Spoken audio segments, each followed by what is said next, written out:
네, 반갑습니다. 오늘 성령 강림 주일을 맞이하여서 또 귀한 말씀을 함께 나눌 수 있게 하신 하나님과 또 우리 목사님, 우리 성도 여러분들께 감사를 드립니다.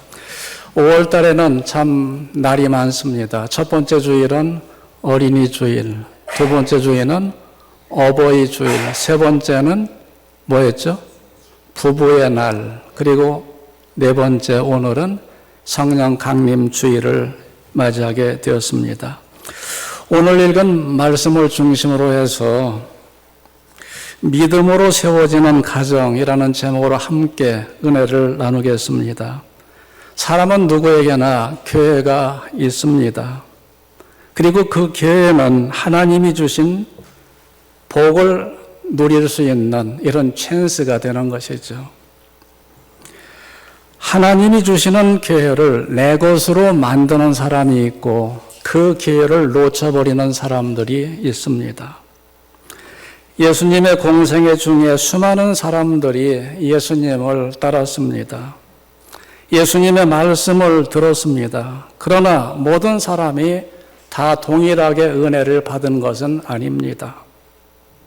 어떤 사람들은 큰 은혜를 받고 새로운 출발을 하는 사람들이 있었고, 또 어떤 사람들은 그 말씀을 들었지만은 자기의 삶과는 별로 연결이 되지 못한 이런 삶을 살아간 자들이 많이 있었습니다.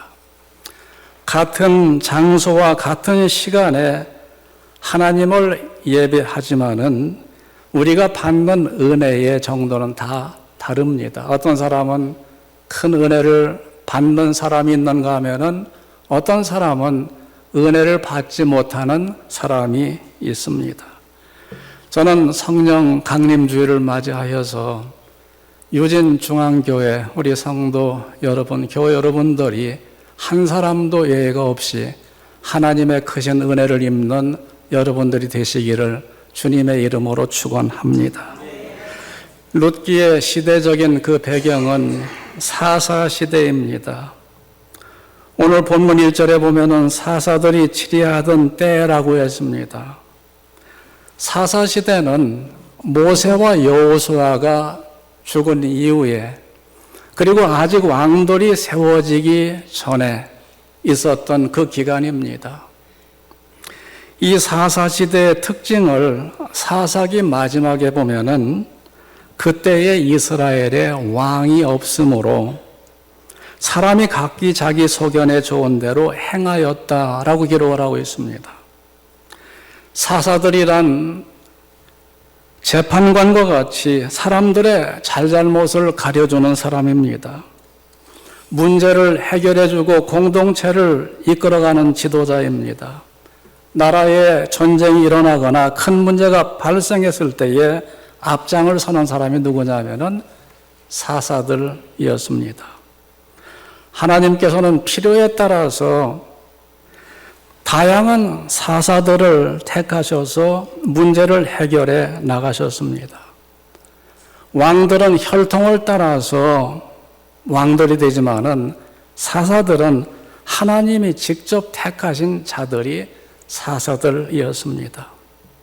사사기에 보면은 12명의 사사들 이름이 쭉 나오는데 우리가 잘 아는 사사들의 이름 중에 기드온이라든지 드보라든지 그리고 입다라든지 삼손과 같은 유명한 사사들의 이름을 우리가 익히 잘 알고 있습니다.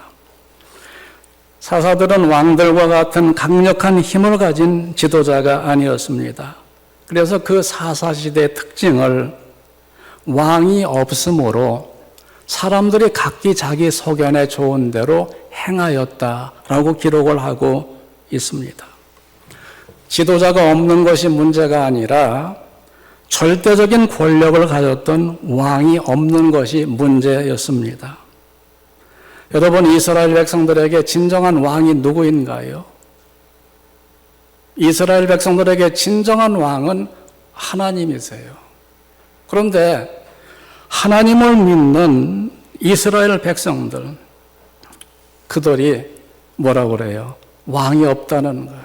왕이 없다. 하나님의 능력과 은혜를 경험한 백성입니다. 모세를 통해서 당대 최고의 권력을 가지고 있던 바로 왕의 권세를 10가지 재앙으로 이기시고 홍해를 가르셔서 마른 땅으로 건너게 하시고 광야 40년 동안 낮에는 구름 기둥, 밤에는 불 기둥으로 그들을 인도하시고 날마다 하늘에서 새로운 만나를 내려주시고 반석에서 생수를 허락하시고 광야의 위험과 적의 위험 막아주시고 모세의 뒤를 이어서 여호수아가 이스라엘 백성들을 이끌고 난공불락의 여리고성을 점령하고 약속의 땅에 정착을 하였습니다. 이 모든 것이 하나님의 능력이고 하나님의 은혜를 경험한 이스라엘 백성들이 뭐라고 그래요? 우리에게 왕이 없었다는 거예요. 어느 때입니까? 사사시대에. 각 사람이 자기 소견에 좋은 대로 행하면은 찾아오는 것이 뭐냐면 혼돈과 무질서입니다. 오늘날 우리의 모습을 보면은 오늘날 현대교회의 모습을 보면은 사사시대의 모습과 다를 것이 전혀 없어요. 사람들이 누구 소견에 좋은 대로 행하느냐면은 자기 소견에 좋은 대로 행하는 시대입니다. 우리를 누가 통치하는가 질문을 하면은 우리를 통치하는 분이 누구입니까? 하나님을 믿는 우리 성도들은 하나님이 우리를 통치하시죠. 그렇죠?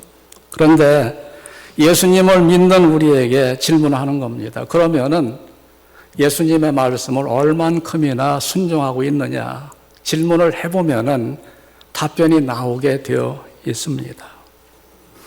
하나님의 백성들이지만은 하나님의 뜻대로 한다고 하지만은 하나님의 뜻과는 무관한 신앙생활을 하는 자들이 참으로 많은 시대입니다. 우리 기독교인의 신앙은 삼위일체 하나님을 믿는 신앙이 되어야 합니다. 아멘입니까? 삼위일체. 세계에 3대 유일 신교가 있죠. 3대 유일 신교가 뭐죠? 유대교, 이슬람교, 기독교 3대 유일 신교입니다. 하나님을 믿는 믿음을 가지고 있는 자들이에요. 그런데 기독교와 유대교, 이슬람교의 다른 점이 뭐냐면은 삼위일체 하나님을 믿는 신앙은 오로지 기독교만이 삼위일체 신앙을 가지고 있습니다. 왜요? 우리의 신앙의 중심에 누가 있어요? 예수님. 예수님이 우리의 구세주이시고 주인이신 것을 믿는 믿음을 가지고 있기 때문에 우리는 기독교인이 되는 겁니다. 기독교인. 그래서 유일신교니까 이슬람교, 유대교, 많은 이단들이 하나님을 믿는다고 다니지만은 질문해보는 거예요. 예수님 믿느냐? 삼위일체 하나님을 믿느냐? 그들은 삼위일체 하나님을 안 믿어요. 예수님을 안 믿기 때문에 그래요. 우리 중심에는 예수님이 계시는 거예요. 우리 중심에 계신 예수님. 열매를 보면은 그 나무를 알 수가 있습니다. 이스라엘 백성들이 하나님의 백성된 증표를 할례를 통해서 하나님께서 잊지 말라고 그래요. 할례 받은 백성과 할례 받지 못한 백성들을 구분하기 위해서 이스라엘 백성들에게 할례 받은 백성으로 인쳐 주신 것이죠. 오늘날 예수님을 믿는 우리들에게는 무엇으로 인을 쳐 주셨습니까? 성령으로 인쳐 주시는 거예요. 성령으로. 지난 주 중에 어느 분을 만났습니다. 믿음이 좋은 안수 집사입니다. 그 부부가 믿음이 좋은 분인데 그 안수 집사가 뜨거운데 무슨 이야기를 하느냐면 자기는 장로교 교인으로서 세례를 받았는데 침례가 받고 싶다는 거예요. 새로운 의미를 부여받고 싶다는 거예요. 할 수만 있으면은 이스라엘에 방문해서 요단강에 들어가서 그곳에서 침례를 받고 싶다 이런 얘기를 하는 거예요. 그래서 그분과 대화를 하면서 의미를 설명을 해드렸어요. 모든 설명을 다 듣고 난 이후에 그분이 자기가 너무나 외적인 것에 빠져서 신앙생활을 했다는 이런 고백을 하면서 신앙생활하면서 신앙의 의미를 새롭게 할 수 있는 기회를 가지게 되었습니다. 예수님을 믿는 성도들이 성령으로 인치심을 받은 것을 어떻게 알 수 있느냐? 어떻게 알 수 있습니까? 간단해요. 내가 예수님 믿는 백성인데 성령께서 우리와 함께 하시는지 함께 하시지 않는지를 어떻게 알 수 있느냐면 간단하게 두 가지만 생각하면 돼요. 성령으로 말미암지 않고는 하나님을 아버지라 부를 수가 없어요. 기도할 때 하나님 아버지라고 이런 고백이 나올 수 있는 것은 성령께서 우리의 심령 속에 내주하시기 때문에 그런 고백을 할 수가 있는 것입니다.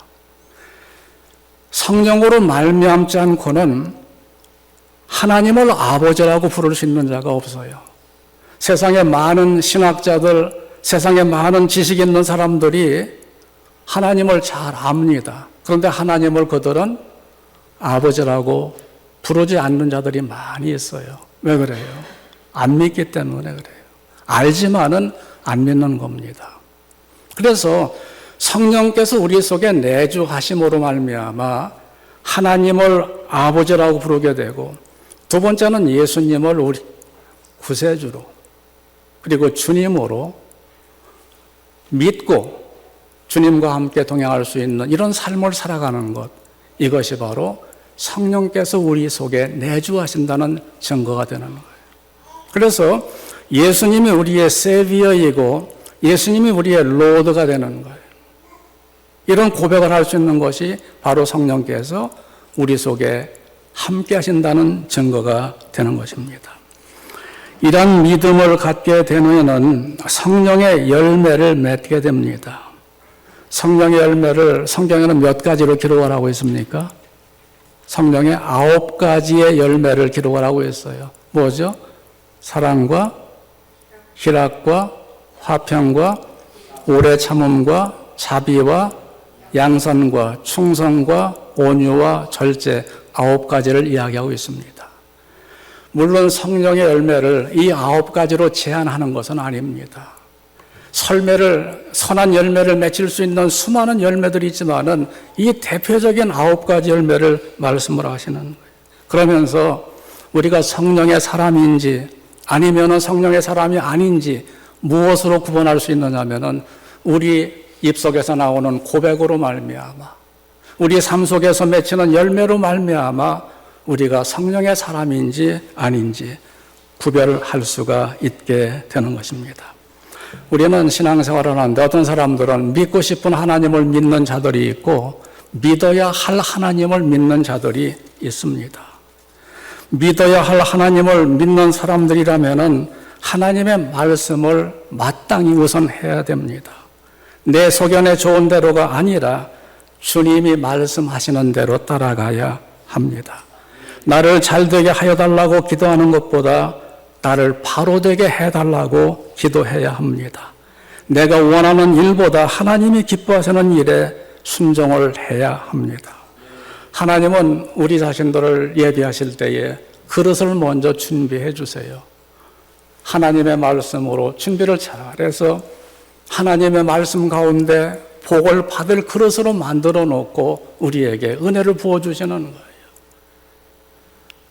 내가 주를 위해서 죽으면 죽으리라는 이런 믿음을 가지고 하나님의 말씀에 전적으로 순종했더니 부활의 삶이 무엇인가를 깨닫게 해주시는 거예요.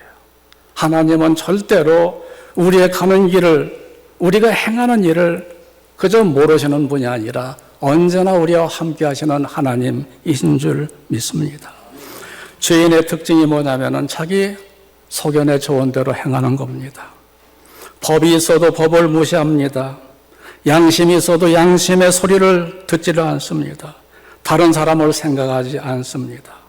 모든 것이 내 중심인 것이 바로 사사시대였습니다. 내가 법입니다. 내가 원하는 대로 행하는 것입니다. 이기주의와 그리고 개인주의가 넘쳐나는 시대가 언제였습니까? 사사시대였는데 바로 오늘날이 이기주의와 뭐예요? 개인주의가 넘쳐나는 시대가 되었습니다. 우리는 어떤 일을 결정할 때에 다수결로 결정을 해요. 근데 항상 다수결이 옳은 건 아닙니다. 국회에서 법을 만들 때에도 사람들의 필요를 따라서 다수결로 결정을 해요. 그리고 주민 발의안을 내가지고 법을 만들어 법을 적용을 하기도 합니다. 그러면 법을 만드는 사람들의 기준은 무엇이 되어야 되는가 하는 거예요. 사람들의 필요를 가지고 법을 만들 때에 법을 만드는 국회의원들이나 법을 만드는 주민들이 무엇을 기초해서 법을 만들어야 되느냐. 이것은 바로 하나님의 말씀의 기초 위에 하나님께서 기뻐하시고 하나님이 원하시는 일인가. 이것을 염두에 두고 아무리 백성들이 필요로 하지만은 이것이 하나님께서 기뻐하시지 않는 일이라면은 단호하게 다수결이 아니라 하나님의 말씀을 따라가야 되는 겁니다. 근데 오늘날 우리가 살고 있는 미국 민주주의를 가장 많이 앞서가는 미국에서 행하는 일들을 보면은 사사시대의 말기의 모습과 너무나 흡사한 시대를 살아가고 있습니다. 성경 말씀에 분명하게 이것은 옳은 것이다, 이것은 잘못된 것이다 이런 말씀이 없을 때에는 두 가지 성품의 기초를 해야 돼요. 뭐냐면은 하나님의 공의와 하나님의 성품이거든요. 하나님의 사랑의 기초에서 법을 만들고 법을 따라가야 돼요. 하나님의 성품에 반하는 것이라면은 이것은 아무리 백성들이 요구를 하더라도 따라가면 안 되는 것이죠. 제가 무슨 말씀 드리려고 하는지 아시겠죠? 미국이 너무나 자기 소견에 좋은 대로 흐르고 있습니다. 이 세상에 하나님이 직접 만들어주신 기관이 두 기관입니다. 첫 번째 뭐죠? 가정과 교회. 가정과 교회예요. 하나님이 직접 만들어주신 세상의 두 기관, 가정과 교회인데 악한 사탄, 악한 세력들은 무엇을 무너뜨리려고 하느냐면은 하나님이 만들어주신 두 기관을 무너뜨리고 있는 거예요. 가정을 무너뜨리고 교회를 무너뜨려서 자기들의 수하에 이끌어들이려고 하는 것이죠. 그렇습니다. 하나님이 만드신 가정과 교회가 건강하고 바로 서야만이 건강한 사회가 되고 건강한 나라가 될 수가 있습니다. 오늘날 가정과 교회가 위기를 맞이하고 있습니다. 여러분, 가정이라고 하는 것은 가장 작은 단위의 사회 구조입니다. 결혼한 남녀가 자녀를 낳아서 기르는 공간이 가정이잖아요. 그리고 그 관계를 가족이라고 부르지 않습니까? 과거에는 할아버지, 할머니, 아버지, 어머니, 형제, 자매들이 한 가정의 구성원이 되어서 함께 살면서 자연스럽게 위계 질서가 세워지고 사회성을 배우고 자신들의 역할을 분담을 하였습니다. 그런데 오늘날은 어떻습니까? 혼자 사는 사람들이 많아요. 집에서 혼자 밥을 먹고 혼자 술 마시고 혼자 취미생활하고. 하나님은 하나님이 지으신 모든 것을 보실 때 다 하나님이 선하다고 보기에 좋으시다고 말씀하셨는데 하나님 보시기에 좋지 않은 것이 한 가지 있다고 그랬어요. 그게 뭐죠? 사람이 독처하는 것이 좋지 않다. 사람이 혼자 사는 것이 좋지 않다고 말씀하셨는데 오늘날 우리가 사는 사회는 혼자 하는 거예요. 혼자 사는 사회가 되었습니다. 오늘날 하우스는 많이 생겨요. 그런데 가정은 붕괴가 되고 있습니다. 우리가 노래를 불러도 스윗 하우스입니까? 스윗 홈입니까? 스윗 홈이죠. 가족이 함께 서로 사랑하고 위로하고 도와가며 꿈을 키워나가는 가정. 기쁨과 슬픔도 함께 나누고 부족한 것을 서로 채워주고 밖에서 아무리 힘든 일을 당하여도 가정에 들어오면 위로를 받고 새 힘을 얻으며 따뜻한 사랑의 안식처가 무너지고 있는 이런 세대입니다. 혼자서 사는 것이 간섭을 받지 않기 때문에 내가 원하는 대로 하기 때문에 좋을 것 같지만은 사람에게 가장 견디기 힘든 것이 뭐냐면은 고독입니다. 외로움입니다. 스스로 왕따가 되는 일이 너무나 많아요. 오늘날 가정이 붕괴되고 있습니다. 결혼을 하지 않고 혼자서 사는 자들이 많아지고 결혼을 하지만 아이를 낳지 않고 한국인의 출산율은 0.78명으로 세계 최저입니다. 이혼율이 높아지고 있습니다. 가정이 점점 약해지고 무너지고 있습니다. 30년 전부터 한국에 있는 이런 교육에 몸담고 있던 자들은 미래를 걱정을 했습니다. 이렇게 출산율이 낮아지면은 앞으로 학생들이 점점 줄어들 것인데 가장 먼저 초등학교가 학생들이 줄어들면은 그 다음에는 중학교, 고등학교, 대학교 이걸 길게 잡으니까 20년, 30년 뒤에는 수많은 대학들이 문을 닫게 될 것이다. 대학교에서 교편을 잡고 있는 자들이 벌써 20년, 30년 전에 그러면은 앞으로 그때에 어떻게 이 교육계를 이끌어 가야 되겠는가. 그때부터 한국에 있는 학생들만 가지고는 부족하다. 그래서 다른 나라로 눈을 돌려서 외국에 있는 학생들 유치하기 시작을 벌써 20년, 30년 전부터 해왔던 것입니다. 오늘날 한국에 문을 닫는 학교들이 너무나 많습니다. 초등학교, 중학교, 고등학교 문 닫고 대학교에 학생들이 없어가지고 지방에 있는 대학들은 운영이 안 되는 거예요. 너무나 힘든 겁니다.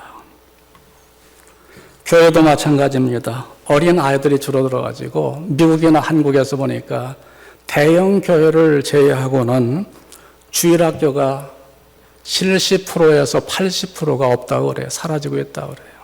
위기입니다. 젊은이들은 줄어들고 노인 인구는 늘어나고 이 고령화 사회에서 고령 사회로 그리고 초고령 사회로 접어들게 되었습니다. 전체 인구 65세 이상이 7%가 넘으면은 고령화라고 합니다. 에이징이죠. 에이징 소사이어티. 그 다음에 14%가 넘어지면은 그것은 에이지드 소사이어티. 이건 고령 사회라는 거예요.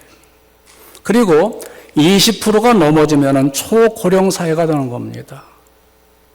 인구 5명 중에 1명이 65세가 넘는 초고령 사회. 이 한국을 보니까 2022년도 작년에 65세 이상의 인구가 17.5%였습니다.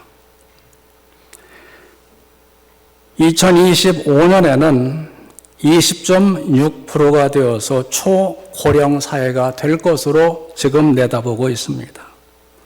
미국은 2015년 15%를 넘어서서 지금 고령 사회가 되었고 2030년에 초고령 사회의 나라가 될 것으로 내다보고 있습니다. 사탄이 공격하는 대상을 바로 무엇을 지금 무너뜨리고 있는가를 우리가 눈여겨봐야 됩니다. 하나님을 믿지 않는 자들은 그것을 자연스러운 현상으로 보지만은 예수님을 믿는 우리들에게는 사탄이 얼마만큼 교묘하게 가정을 무너뜨리고 교회를 무너뜨리고 있는가를 우리는 잊지 말아야 될 것입니다. 인류의 조상 아담과 하와는 사탄의 미혹을 받을 때에 자기의 생각과 자기의 소견으로 그들을 맞이하다가 이 뱀에게 넘어갔습니다. 하나님이 금하신 열매를 따 먹었습니다. 마귀는 우리보다 지혜롭고 훨씬 더 능력이 있고 똑똑하기 때문에 우리의 소견으로 그들과 얘기를 하다 보면은, 악한 세력과 얘기를 하다 보면은 우리는 넘어질 수밖에 없습니다. 그래서 성경은 하나님의 전신갑주를 입으라고 그래요. 하나님의 말씀으로 무장을 합니다. 늘 기도로 무장하고 하나님의 능력을 가지고 이겨야만이 이길 수가 있게 되는 것입니다. 마귀는 거짓의 아비입니다. 자신의 정체를 위장을 합니다. 천사로 위장하기도 하고 자신의 정체를 숨기기도 합니다. 그래서 과학 문명이 이렇게 발달한 이 사회에 살기 좋은 이 세상에 귀신이 어디 있느냐고, 마귀가 어디 있느냐고, 마귀와 귀신의 정체를 부인하게 만들고 영적인 분별력을 무너뜨리고 멸망의 길로 이끌고 있습니다. 마음 먹고 신앙생활을 잘 하려고 했는데 어려운 일이 겹쳐서 올 때에 내가 믿는 하나님을 의심하게 만들고 믿음을 무너뜨립니다. 가끔 TV에서 연예인들 중에 무당이 되는 자들이 나와가지고 어떻게 무당이 되는가를 공개를 해요. 갑자기 자기 집에 우환이 생기고 또 자기 자녀들에게 어떤 위험이 다가오니까 악한 영이 뭐라고 하느냐면은 그러는 거예요. 내 말을 들으면은 살 수 있다는 거예요. 위협을 하는 겁니다. 마귀는 강한 자에게는 미혹으로, 약한 자에게는 위협으로 공격을 해옵니다. 그래서 우리는 어떤 경우에도 예수님으로 무장을 하게 되면은 예수님께서 우리에게 지혜 주시고 우리에게 또 힘을 주셔서 악한 괴계를 물리칠 수 있는 우리 모두가 될 줄로 믿습니다. 저는 좋아하는 그 성경 구절 중에 우리가 잘 아는 말씀이죠. 여호와는 나의 목자시니 내게 뭐가 없다고 그래요? 부족함이 없으리로다 그래요. 여기 보면은 아도나이, 여호와를, 히브리 사람들은 하나님의 이름 여호와를 발음을 않기 때문에, 이름을 부르지 않기 때문에 읽을 때 뭐로 읽느냐면 아도나이로 읽어요. 나의 주님이라는 거예요. 아도나이 로이, 나의 목자시니 로 에그살 그래요. 여호와가 나의 목자시니 내게 부족함이 없다. 여기 로 에그살이라는 이 단어를 보면은 어떤 의미를 가지고 있냐면 강한 부정을 가지고 있어요. 부족함이 전혀 없다는 거예요. 이것은 영원히 그리고 절대적으로 부족함이 없다. 누가? 여호와께서 우리의 목자가 되시면은, 내 소견대로 행하면은 잠시는 뭐가 해결이 되는 것 같지만은 이것은 일시적인 것이다. 그리고 시간이 지나보면은 내가 걸어간 그 길이 잘못된 것을 우리가 알게 되는 것이다. 그러나 여호와가 우리의 목자가 되시려면은 절대로 부족함이 없으시다. 사사들이 통치하던 때에 흉년이 들었습니다. 이 흉년 속에 메시지가 있는 겁니다. 하나님께서는 때를 따라서 햇볕과 비를 내려주시고 호흡할 수 있는 공기를 주시고 농사를 지어서 결실하게 해주십니다. 이것은 모든 사람들에게 주시는 하나님의 일반 은총입니다. 믿는 사람이든 믿지 않는 사람이든 하나님께서 생활할 수 있도록 은혜를 베풀어 주시는 거예요. 그런데 어느 순간인가 하늘에서 비가 그쳐요. 무더운 날씨가 계속이 됩니다. 농사를 지을 수도 없고 지은 농사가 다 말라버리고 먹을 양식이 떨어지고 살 수 있는 길이 막힙니다. 사람들은 그때 저수지를 바라보기 시작을 합니다. 그런데 저수지의 물이 말라버립니다. 그 다음에 하늘을 바라보기 시작을 해요. 비가 오기를 기도합니다. 하나님 없이 살아가는 인생들에게 하나님 없이 살 수 없다는 것을 지금 암시적으로 보여주시는 거예요. 하나님을 외면하고 하나님을 투명하게 여기며 살아가던 인생들에게 흉년을 통해서 그들의 머리를 들게 하는 겁니다. 하나님을 향해서 머리를 들게 하는 거예요. 우리는 코로나19을 경험을 했습니다. 똑똑한 사람, 잘난 사람, 부유한 사람, 능력 있는 사람이 많지만은 눈에 보이지 아니하는 미세한 바이러스의 속수무책이었어요. 세상에 희망이 없는 것을 알았어요. 하나님밖에 없는 것을 깨닫게 되었습니다. 흐트러진 시선을 하나님을 향하게 만드는 거예요. 그런데 이제 3년이 지나고 다시 살만하니까 사람들은 이 믿음을 또 놓치기 시작을 하는 겁니다. 오늘 본문에 나오는 유다 베들레헴의 한 사람은 흉년을 피해서 모압 지방으로 갔습니다. 그들은 베들레헴에 살던 자들이었습니다. 베들레헴은 떡집이라는 말씀입니다. 말씀의 집입니다. 은혜의 집에 있던 한 사람이 흉년을 피해서 두 아들과 아내를 데리고 모압 땅으로 이사를 갔습니다. 여러분, 모압 땅은 가서는 안 되는 땅이죠. 모압 땅이 어떤 땅입니까? 아브라함의 조카 누구죠? 롯. 롯이 두 딸과 관계를 가져가지고 낳은 아들이 있어요. 두 번째 딸이 낳은 그 아들 후손이 어디냐면은 모압 족속들이에요. 그러니까 이 소돔과 고모라 땅, 죄악이 넘치는 그 땅에 환난을, 흉년을 당해서 그 땅을 찾아갔던 한 집안의 이야기입니다. 그래요. 그들의 상황은 충분히 이해를 할 수가 있습니다. 흉년 속에서 이사하는 그들의 마음은 이해가 됩니다. 그러나 우리가 믿는 사람들은 상황을 따라 움직이는 것이 아니라 하나님의 인도하심을 따라야 되는 것입니다. 창세기 26장에 보면은 이삭이 흉년을 만나서 애굽으로 내려가라고 하였습니다. 그때 하나님께서 이삭에게 애굽으로 내려가지 말라. 내가 네게 지시하는 땅에 거주하라. 그리하여 내가 네게 함께 있음을 알고 내가 이 모든 땅을 너와 네 자손에게 주는 것을 잊지 말라. 이 땅에 거류하면 내가 너와 함께 있어 네게 복을 주고 내가 이 모든 땅을 너와 네 자손에게 주리라.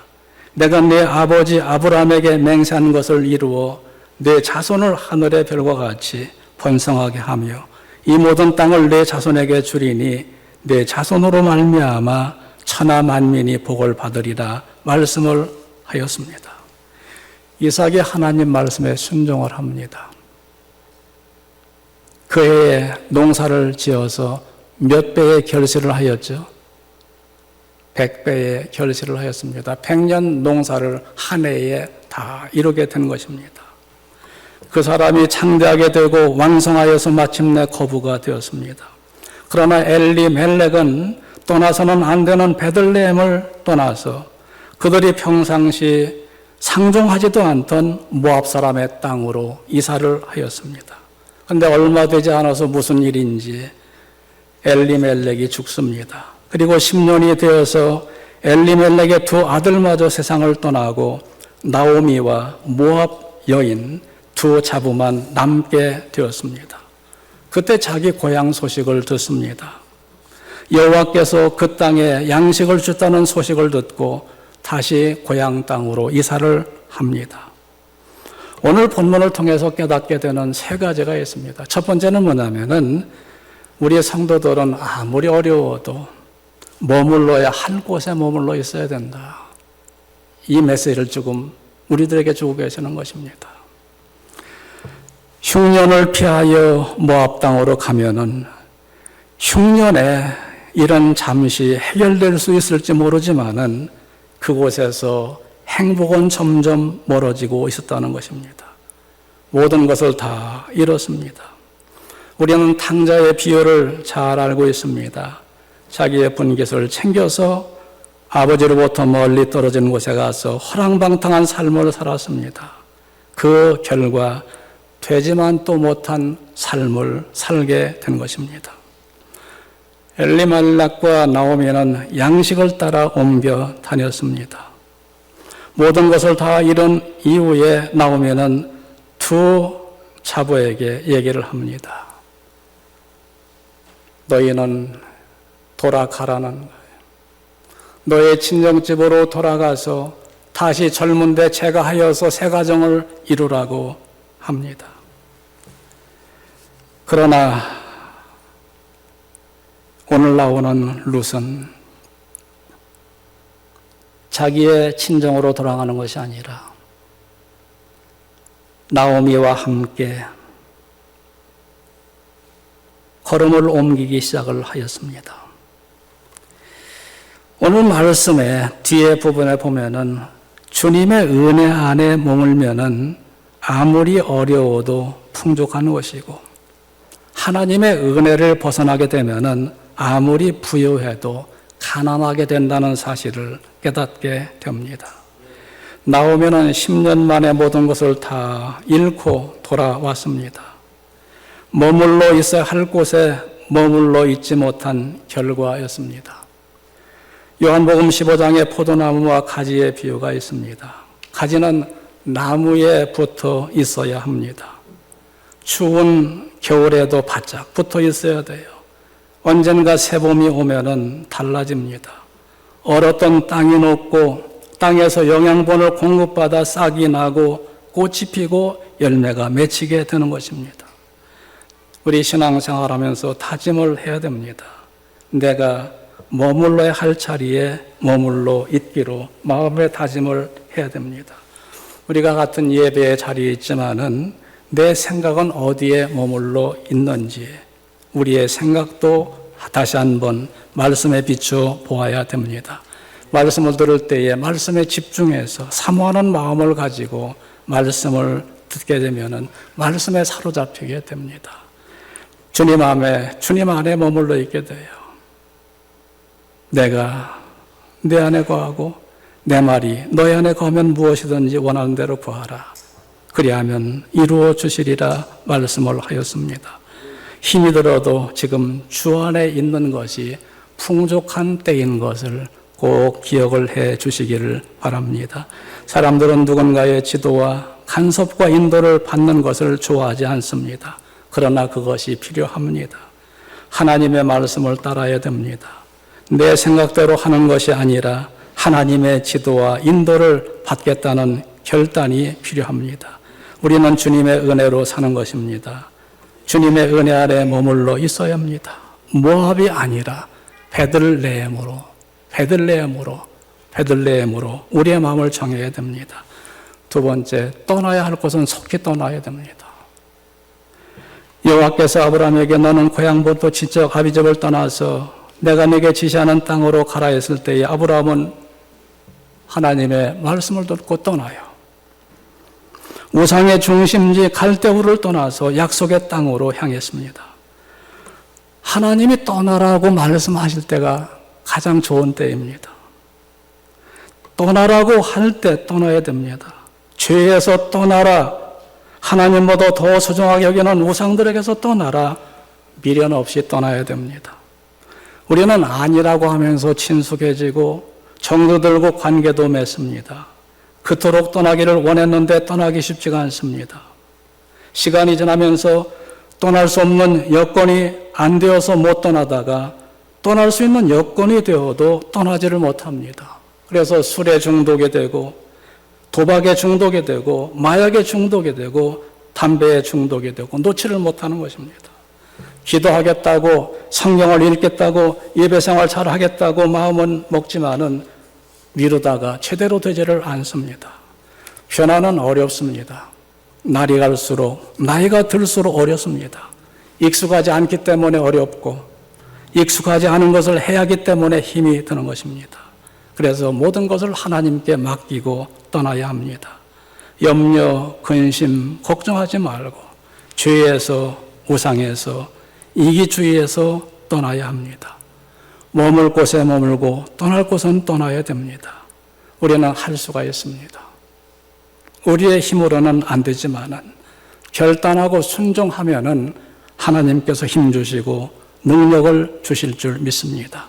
세상을 탓할 것이 아니라 우리 자신을 살펴야 됩니다. 지금까지 익숙하고 친숙한 곳에서 떠나야 됩니다. 익숙한 곳에 안주하면 변화가 없고 발전이 없습니다. 편한 것이 죄는 아닙니다. 그러나 편안함에 안주하게 되면은 죄에 빠지기 쉽습니다. 바른 것을 따라야 됩니다. 바른 것을 따르기 위해 불편함을 견뎌야 합니다. 예배, 기도에 힘쓰고 하나님의 말씀대로 살려고 최선을 다해야 됩니다. 여러분들은 모압 땅에 머뭇거리고 모압 땅에 마음을 두는 그런 자리에서 속히 떠나셔야 됩니다. 세 번째는 따를 것을 따라야 됩니다. 첫 번째가 뭐였죠? 첫 번째 핵심이? 오늘 말씀의 첫 번째? 머물러야 될 곳에 머물러라. 어디에 머물러야 돼요? 베들레헴에, 하나님의 떡집에. 두 번째는 떠날 곳은 어떻게 해야 돼요? 미련 없이 떠나라. 어디를 떠나야 돼요? 모압을. 모압이 어디입니까? 죄의 땅이에요. 떠나야 돼요. 세 번째는 뭐냐면은 따를 것을 따라야 돼요.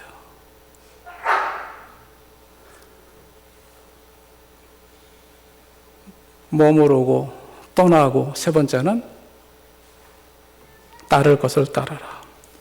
나오미는 여호와께서 고향 베들레헴에 양식을 주셨다는 소식을 듣고 남편과 두 아들을 이룬 이후에 고향 땅으로 돌아갑니다. 두 자부에게 돌아갈 것을 얘기해요. 그런데 룻은 뭐라고 하느냐면 어머니, 나는 어머니와 함께 하겠습니다. 누구를 따릅니까? 나오미를 따라요. 어머니 가시는 곳에 나도 가고 어머니 머무는 곳에 내가 머물고 어머니 믿는 하나님을 나도 믿고 죽음이 어머니와 나를 나누기 전에는 절대로 나를 떠나지 말라고 하소서. 나는 어머니께 붙잡겠습니다. 그래요. 어머니와 함께 내 목숨을 내놓겠다는 거예요.